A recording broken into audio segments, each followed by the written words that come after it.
Elena sostenía a la joven cabra contra su pecho, viendo a sus 3 hijos alejarse sin una sola mirada hacia atrás. 50 años de sacrificio, reducidos a este momento en un camino rural polvoriento en las montañas de Oaxaca. A su lado estaba Antonio, su esposo de 5 décadas, y a sus pies un maletín de cuero gastado que había pertenecido a 3 generaciones de su familia. Y Blanquita, una cabra blanca de pelaje impecable, que balaba nerviosamente como si sintiera la angustia de su dueña. «Mamá, tienes que entender que esto es lo mejor», había dicho Roberto el mayor apenas 30 minutos antes, con esa voz fría que Elena ya no reconocía como la de su hijo. «La propiedad se ha vendido. El dinero asegurará que no les falte nada». La lluvia comenzó a caer, empapando el rebozo tejido de Elena y la camisa de algodón de Antonio. «¿De verdad nos dejaron, Antonio?», susurró Elena con la voz quebrada. «Como si no valiéramos nada, como si 50 años no significaran absolutamente nada». «Siempre hemos encontrado la manera de salir adelante, mi amor», respondió Antonio, aunque Elena podía ver el miedo oculto tras sus palabras valientes, la humedad en sus ojos que no era solo por la lluvia. Pero aquí es donde la historia da su primer giro inesperado. Porque antes de continuar, necesito que entiendas algo crucial sobre lo que descubrieron ese día. Algo que cambiaría no solo sus vidas, sino las de decenas de personas que ni siquiera conocían. Blanquita era la última de 8 cabras que habían criado en su pequeño rancho. Las demás se habían vendido junto con todo lo demás, sin que Elena y Antonio tuvieran voz en las decisiones que afectaban toda su existencia. Roberto, Daniel y Sofía habían decidido cada detalle sin consultar a los padres que les dieron la vida.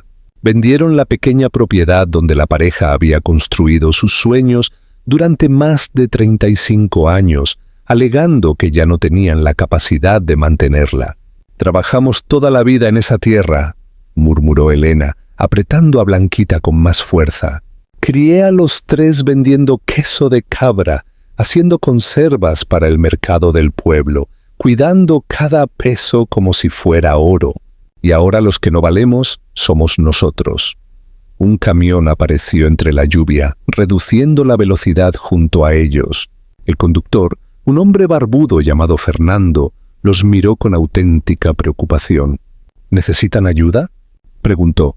En cuestión de minutos estaban en su camión, rumbo a San Miguel del Valle, con su nueva realidad haciéndose más clara con cada kilómetro. «Nuestros hijos vendieron nuestra casa sin preguntar», comenzó Elena, necesitando desesperadamente desahogarse con aquel desconocido. «Dijeron que era por nuestro bien, que éramos una carga». Fernando se mostró realmente sorprendido. Los llevó a una modesta casa de huéspedes administrada por doña Mercedes, quien aceptó a regañadientes recibirlos pese a su estricta política de no admitir animales, conmovida por su situación desesperada. La habitación costaba 150 pesos por semana, con Blanquita incluida, pero espera a escuchar lo que sucedió después, porque nada podía haberlos preparado para lo que estaban a punto de descubrir. Esa noche, agotados y con el corazón roto, finalmente examinaron lo que Roberto había dejado en el maletín. Dentro había solo algunas ropas viejas y una carta fría e impersonal impresa desde una computadora. La carta informaba que la venta de la propiedad les proporcionaría un ingreso mensual de 900 pesos, enviados el 5º de cada mes. 900 pesos para vivir con dignidad después de toda una vida de trabajo. 50 años criando a esos ingratos, estalló Elena, rompiendo la carta en pedazos cada vez más pequeños. Roberto casi me mata durante el parto. Estuve en labor 3 días. ¿Y Daniel? Cuando tuvo aquella fiebre misteriosa a los 7 años, ¿quién se quedó despierta noche tras noche? ¿Quién vendió nuestros anillos de boda de oro para pagarle al médico privado que finalmente lo curó? Pero entonces ocurrió algo extraordinario. Blanquita comenzó a rascar con insistencia el maletín, golpeando el mismo punto del forro interior. ¿Qué pasa, pequeña?, preguntó Antonio, intrigado por el comportamiento decidido de la cabra. Antonio examinó con cuidado dónde Blanquita rascaba. El forro estaba suelto, cosido a mano de forma irregular. Tiró con suavidad del tejido y descubrió un compartimento secreto escondido bajo el forro. Dentro había un sobre amarillento que contenía varios documentos doblados. «Esta es la letra de tu padre», dijo Elena de inmediato, reconociendo la elegante caligrafía. El padre de Antonio había muerto 16 años atrás y no tenía ni idea de la existencia de documentos ocultos. «Escritura de propiedad», leyó Antonio en voz alta con la voz entrecortada. «Estado de Michoacán, municipio de Pátzcuaro, lote 32 del antiguo rancho Santa Clara». Sus ojos se abrieron de par en par. «Especifica 15 hectáreas, fechada en 1976. Pero había más. Una carta escrita a mano por su padre. «Mi querido hijo Antonio, si estás leyendo esto, ya habré dejado este mundo. Estas tierras en Michoacán pertenecieron a nuestra familia por generaciones. Pasaron de mi abuelo a mi padre, y de mi padre a mí. Cuando me casé con tu madre y nos mudamos a Oaxaca, dejé esas tierras atrás, siempre con la intención de volver. Ahora son completamente tuyas. No tengo idea del estado en que se encuentren después de tanto tiempo abandonadas, pero son tu legítima herencia. Cuídalas bien. Con todo mi cariño, tu padre José Sánchez». El silencio que siguió fue profundo. Ninguno de los dos sabía nada de tierras en Michoacán. Después de 50 años de matrimonio, este secreto había permanecido perfectamente oculto.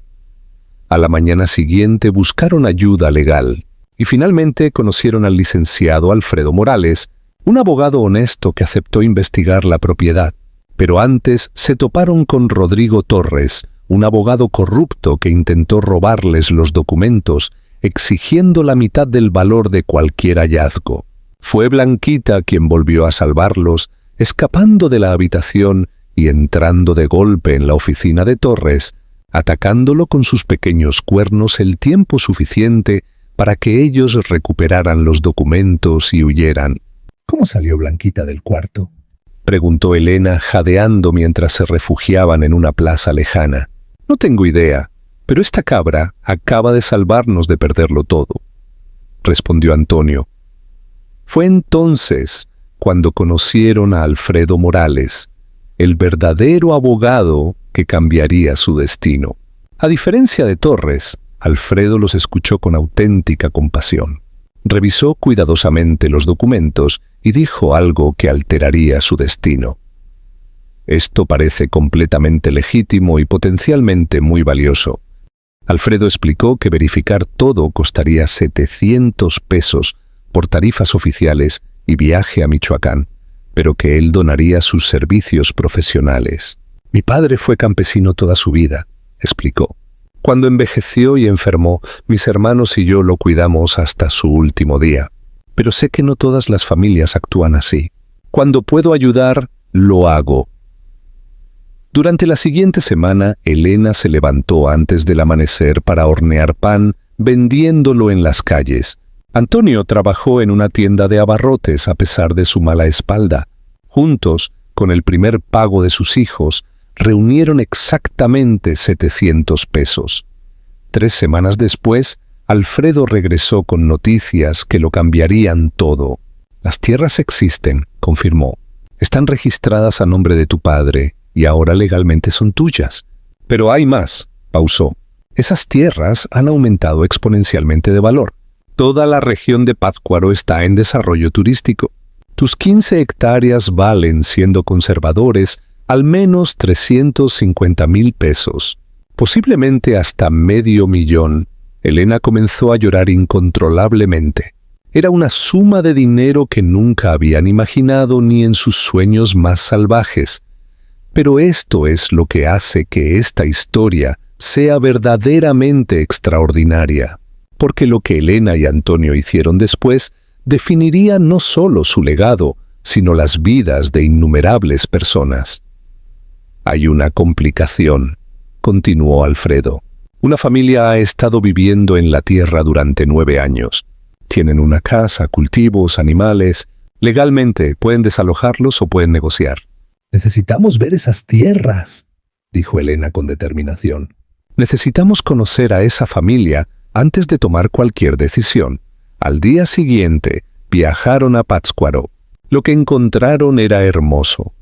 Una casa sencilla pero bien construida, jardines productivos, gallinas, cerdos y kilómetros de tierra fértil sembrada con maíz, frijol y calabaza. Patricia Mendoza, una mujer delgada de unos 45 años, salió de la casa con terror en los ojos al ver al abogado. «Vinieron a echarnos, ¿verdad?», dijo con la voz quebrada. «Por favor, no tenemos a dónde ir. Mi esposo está muy enfermo». Adentro conocieron a Martín, el esposo de Patricia, extremadamente delgado y pálido, luchando por respirar. A su alrededor, 3 niños miraban con ojos asustados. Patricia explicó que habían encontrado la tierra abandonada hacía 9 años, pensando que era propiedad del gobierno sin reclamar. Habían construido todo con sus propias manos. Elena miró a esa familia, vio su lucha honesta, su amor desesperado el uno por el otro. Recordó a sus propios hijos y cómo la habían tratado sin compasión. Y justo allí tomó una decisión que resonaría a través de los años. «No queremos desalojar a nadie», dijo Elena con firmeza. «Queremos proponer una sociedad. Ustedes siguen viviendo aquí y trabajando la tierra. Nosotros entramos como dueños legales. Dividimos todas las ganancias exactamente por la mitad y ayudamos con el tratamiento médico de Martín».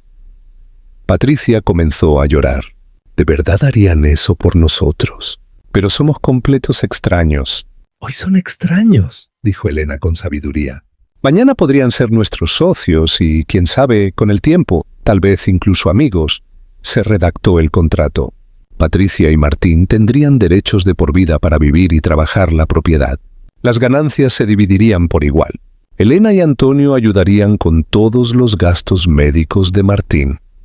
Pero la historia no termina ahí, porque cuando Roberto, Daniel y Sofía se enteraron de las tierras, regresaron exigiendo sus derechos de herencia legal.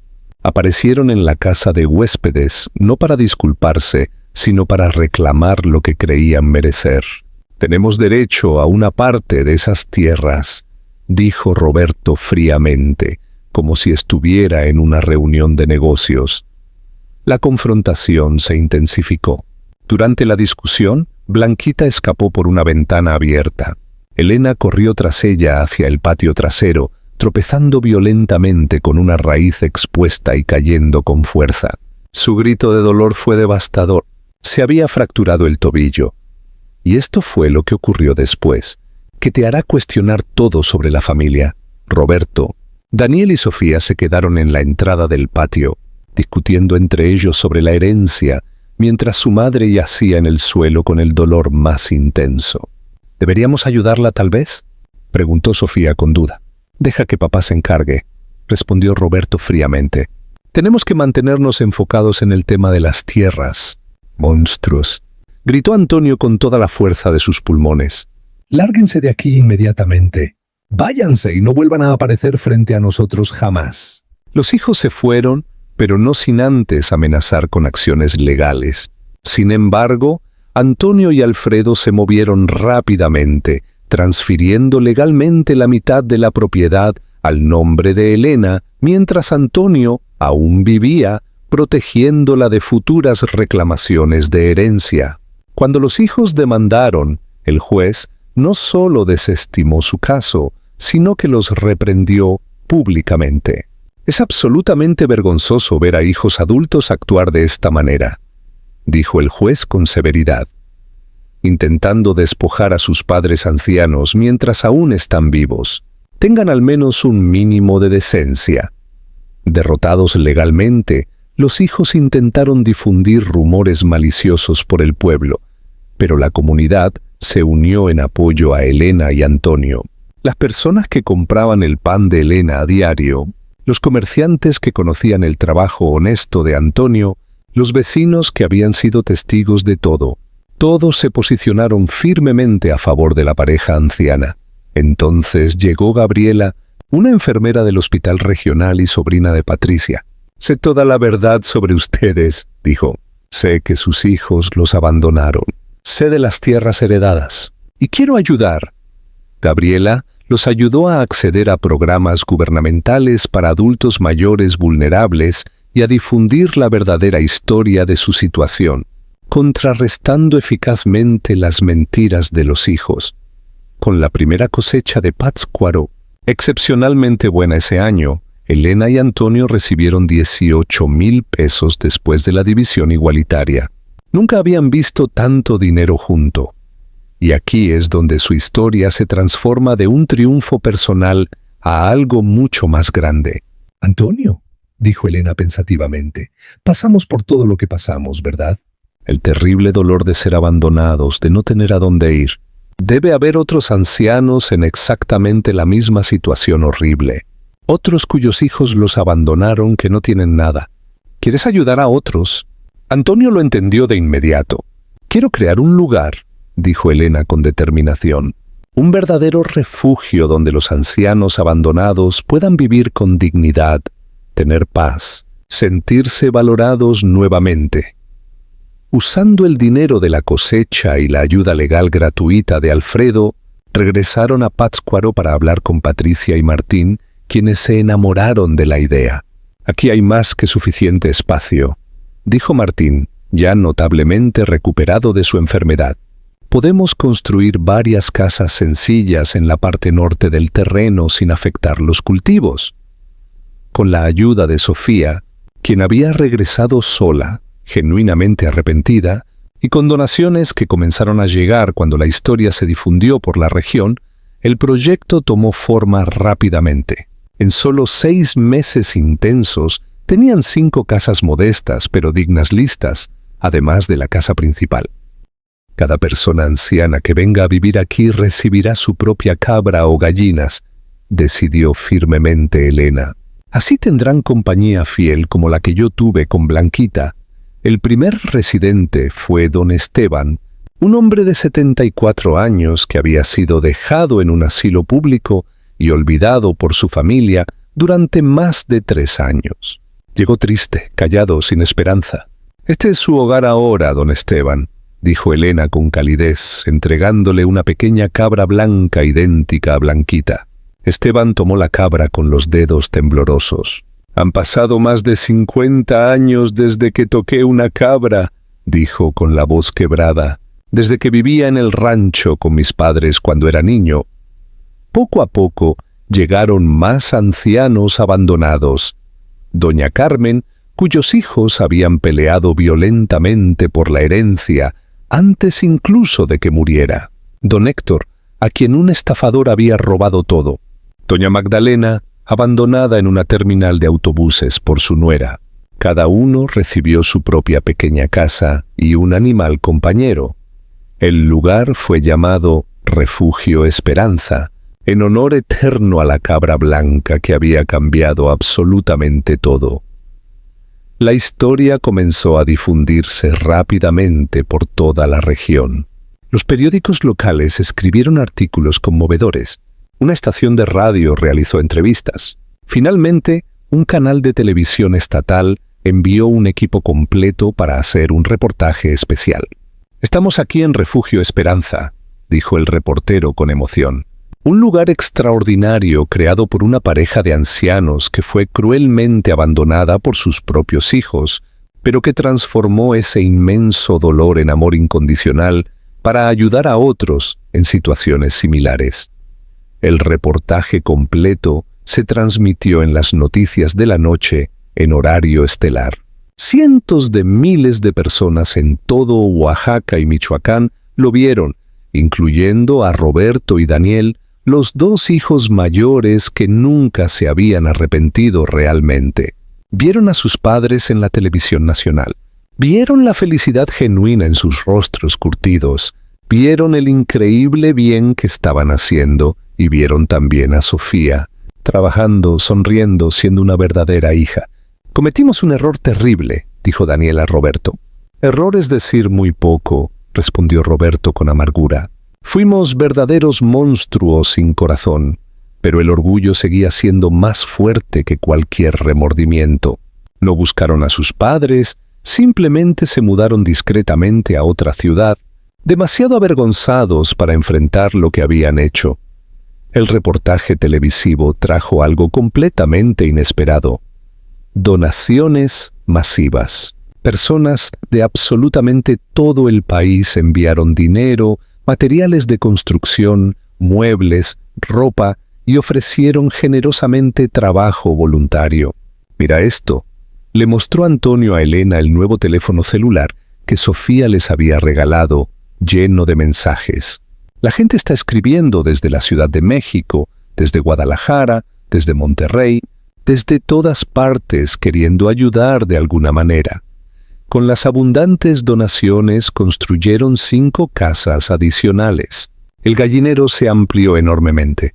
Crearon un impresionante huerto comunitario donde todos los ancianos sembraban juntos, compartiendo el trabajo. Construyeron una gran cocina equipada donde preparaban las comidas en comunidad, creando lazos. Un año después de crear el refugio, en el 51º aniversario de bodas de Elena y Antonio, organizaron una gran celebración. Absolutamente todos los residentes participaron con entusiasmo. Gabriela, la enfermera, llegó con toda su familia extendida. El licenciado Alfredo Morales asistió, elegante como siempre. Doña Mercedes cerró la casa de huéspedes por un día completo para estar presente.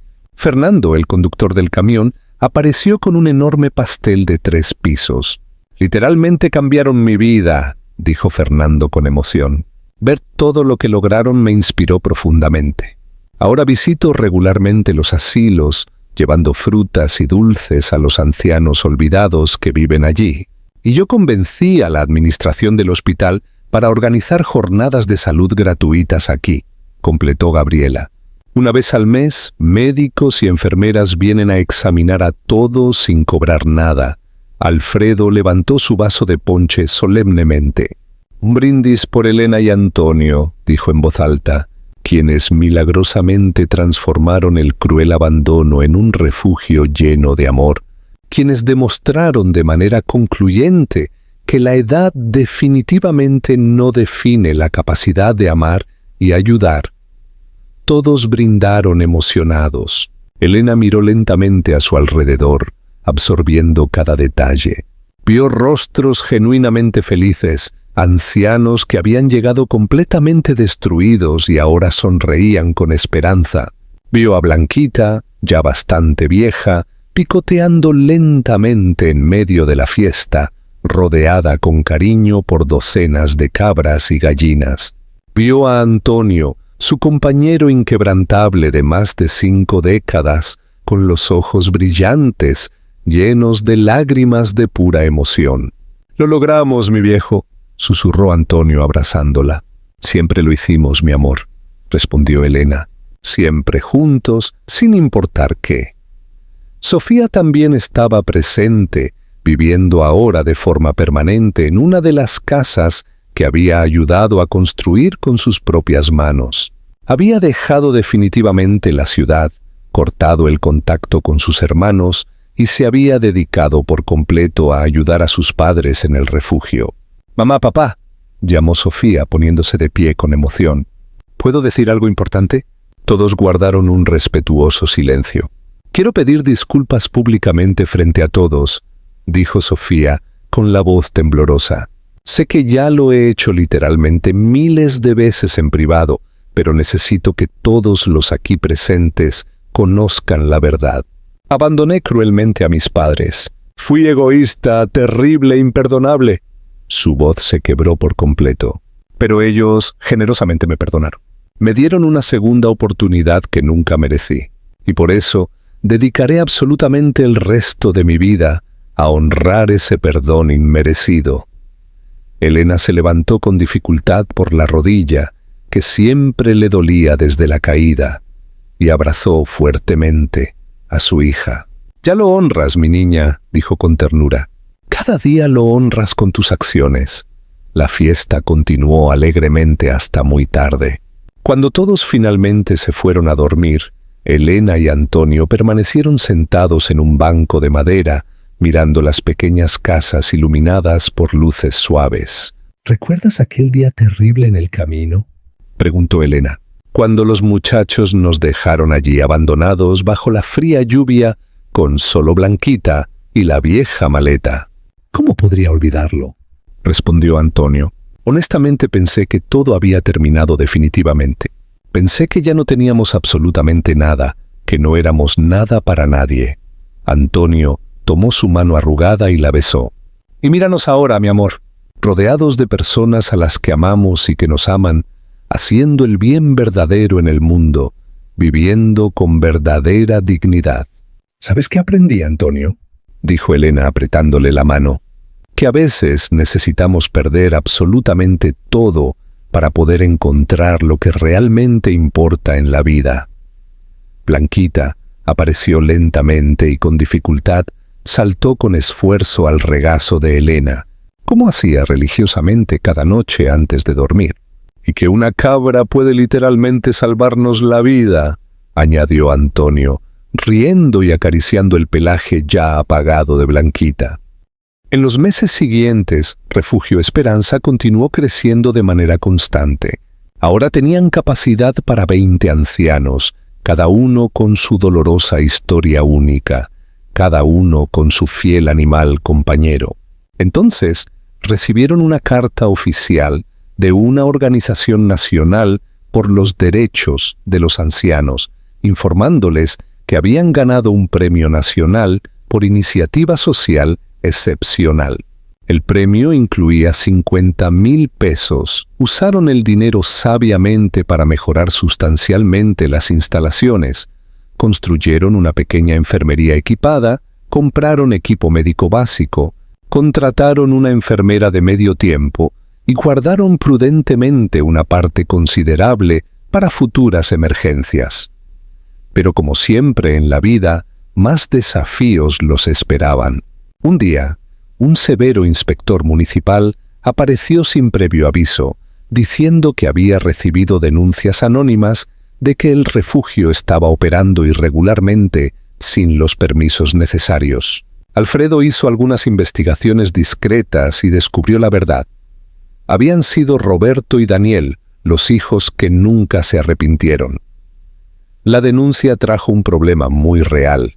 El refugio, efectivamente, necesitaba licencias sanitarias específicas, permisos de construcción, licencias de operación como residencia asistida, permisos que costarían mucho dinero y tomarían meses en procesarse. ¿Vamos a tener que cerrar?, preguntó Elena absolutamente desesperada. No, si puedo ayudar de alguna manera, respondió Alfredo, comenzando a trabajar de inmediato. Fue doña Carmen quien tuvo la idea salvadora. Hagamos comida para vender. Pan, pasteles, cocadas, tamales. Todos aquí saben hacer algo especial. La idea prendió fuego. Transformaron la cocina comunitaria en una pequeña empresa de producción. Elena enseñó pacientemente la elaboración tradicional del pan. Doña Carmen dirigió la preparación de pasteles. Don Esteban hizo auténticos tamales oaxaqueños. Doña Magdalena preparó dulces típicos. Sofía y Patricia organizaron la logística y llevaron los productos a vender en los mercados de Pátzcuaro y pueblos cercanos. El éxito fue inmediato y rotundo. Comidas del Refugio Esperanza, anunciaban con orgullo, hechas con amor genuino por ancianos que fueron abandonados pero nunca se rindieron. La historia captó poderosamente la atención. De nuevo, más reportajes periodísticos, más donaciones generosas y finalmente, después de 8 meses agonizantes, todas las licencias y permisos fueron aprobados. Habían pasado 5 años completos desde aquel día lluvioso y terrible en el camino. Refugio Esperanza era ahora un referente nacional en el cuidado de los ancianos. Otros lugares similares estaban siendo creados en todo México. Directamente inspirados en su historia, ahora tenían 25 casas, un enorme jardín que producía casi todas las verduras que consumían, un corral con más de 100 animales entre cabras, gallinas y cerdos, una moderna cocina industrial para la producción de alimentos y un sólido equipo de voluntarios permanentes que ayudaban. Sofía finalmente se había casado con un maravilloso voluntario llamado Miguel. Vivían en una de las casas y coordinaban eficientemente el refugio junto a Elena y Antonio. «Ya no necesitan trabajar tanto», les decía Miguel preocupado. «Descansen, por favor, disfruten lo que construyeron». «Pero esto es disfrutar», respondía siempre Elena. «Ver a esta gente feliz y en paz, sabiendo que hacemos una verdadera diferencia». Blanquita, ahora con 11 años, era definitivamente muy vieja. Casi ya no se movía. Pasaba prácticamente todo el día durmiendo en el regazo de Elena. El veterinario que visitaba regularmente el refugio dijo que no duraría mucho más. «Esta cabra debió haberse ido hace años», explicó. «Es como si estuviera esperando algo importante antes de partir». «Está esperando asegurarse de que todo esté bien», dijo Elena. «Todavía tiene que hacerme compañía un poco más». Una mañana, Elena despertó y Blanquita no se movía en absoluto. Su corazón se había detenido. Levantó a la cabra con infinito cuidado, sintiendo que ya se estaba yendo. «¡Antonio!», llamó Elena con voz desesperada.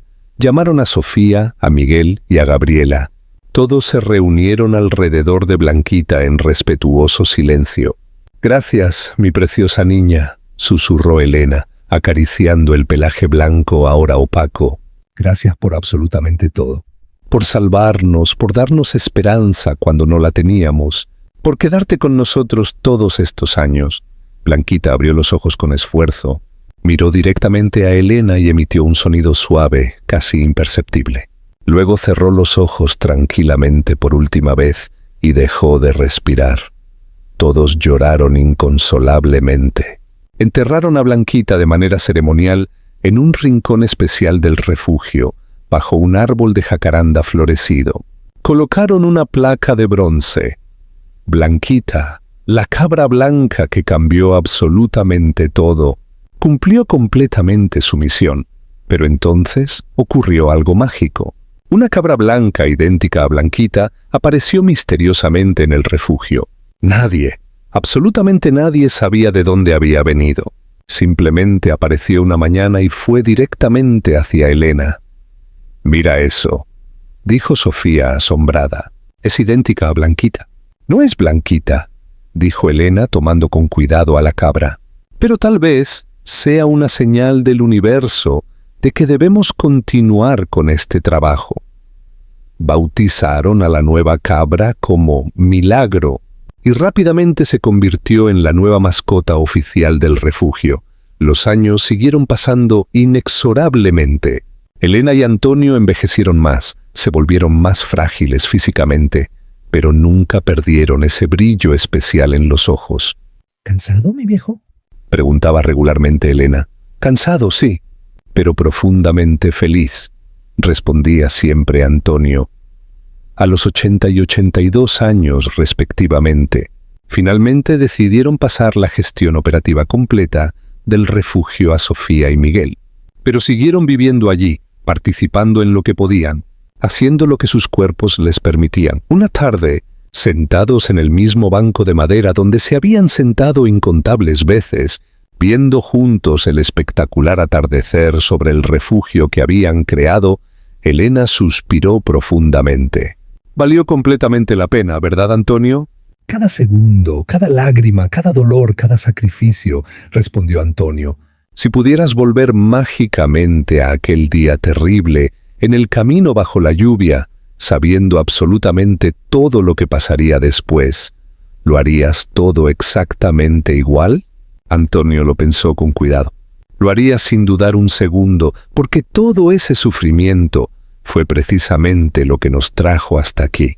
Y aquí es exactamente donde necesitábamos estar». Elena se acurrucó cómodamente sobre su hombro arrugado. «Te amo, mi querido viejo, desde el primer día hasta el último día». «Y yo te amo infinitamente más todavía, toda mi vida». Permanecieron allí en silencio contemplativo, viendo a Milagro jugar felizmente en el patio con las otras cabras, viendo a los ancianos caminar en paz entre las casas, viendo a Sofía y Miguel trabajar juntos como el equipo perfecto en que se habían convertido. «Lo hicimos, Elena», murmuró finalmente Antonio. «Convertimos el dolor más profundo en amor incondicional, el cruel abandono en cálida acogida, la pérdida devastadora en ganancia invaluable. Siempre lo hicimos, mi amor, porque siempre nos tuvimos el uno al otro», respondió Elena. Y allí, en ese banco de madera desgastado, con el sol pintando el cielo en intensos naranjas y rosas, dos ancianos que habían sido cruelmente abandonados pero nunca se rindieron, que habían perdido absolutamente todo pero ganaron mucho más de lo que jamás imaginaron posible, se abrazaron con infinita ternura, unidos eternamente por 51 años de amor inquebrantable, lucha compartida y victoria duramente conquistada. Refugio, Esperanza continuaría su misión sagrada. Continuaría acogiendo, amando, ayudando, sanando, porque Elena y Antonio habían demostrado al mundo entero que nunca es demasiado tarde para comenzar de nuevo, que la edad definitivamente no define la capacidad de hacer el bien y que con frecuencia las mayores bendiciones de la vida nacen precisamente de los mayores dolores. Y todo, absolutamente todo, había comenzado con 3 hijos que cruelmente abandonaron a sus padres en un camino con solo una vieja maleta y una cabra blanca. Pero no tenían idea de lo que estaba escondido en esa maleta. No tenían idea de la fuerza inquebrantable de esos padres. No tenían idea de que al intentar destruirlos, terminaron creando algo infinitamente más grande y significativo que ellos mismos. ¿Qué te pareció esta conmovedora historia? ¿Crees sinceramente que Sofía merecía el perdón de sus padres? ¿Harías exactamente lo que hicieron Elena y Antonio, transformando el dolor en amor para ayudar desinteresadamente a otros? Deja tu opinión más sincera en los comentarios y no olvides darle me gusta a este video y suscribirte al canal para no perderte otras historias igualmente emotivas que tocarán tu corazón. Ahora te invito a ver el siguiente video que aparece en tu pantalla, donde descubrirás otra increíble historia que te conmoverá profundamente. Tu participación y apoyo marcan toda la diferencia para nosotros. Gracias por acompañarnos hasta el final de esta historia.